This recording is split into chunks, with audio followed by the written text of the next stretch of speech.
I'm here to say Happy Easter to all y'all. And it's the end of John Candy Month.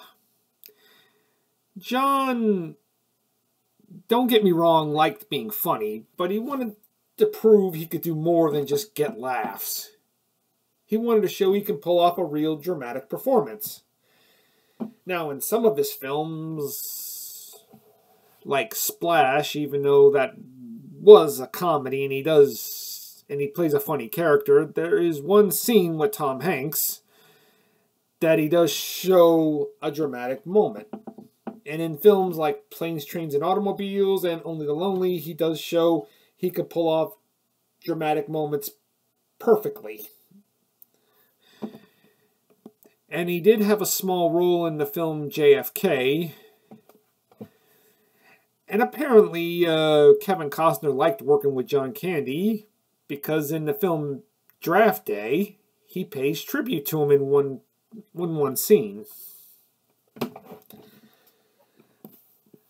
And even though in this film he does have one or two funny moments, but it's mostly a dramatic performance. The film is based on a true story. Well, I could say only loosely based, because a good percentage of this movie is just improvised. Because, you know how it is. They gotta add some dramatic elements just to make the film more interesting. Because I figure if they played the real story of how this all went down, I don't think it probably wouldn't be as interesting, but you know how Hollywood is. The film is about Darnice, played by Leon Robinson, a Jamaican who wants to make it in the Olympics as an Olympic runner, but a serious mishap prevents that. So he figures his only one chance is to enter the Winter Olympics on a bobsledding competition. The problem is he's in Jamaica and doesn't know how to bobsled. With his friend Sanka, played by Dougie Doug, they end up finding Irvin Blitzer, played by John Candy, a washed-up guy who was once a great bobsledder but was kicked out because of a scandalous reason. They beg him to train them. First, he's resilient because he doesn't want to be associated with bobsledding anymore, but ultimately agrees. And of course, you know how the story's going to go down. I mean, if you've seen one underdog story, you've seen them all. And this was a good film.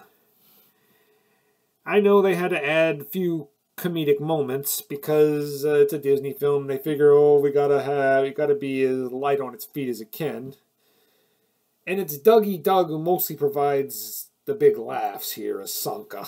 He's just he plays it as this lovable goofball, and he kind of steals the film no matter every scene he's in.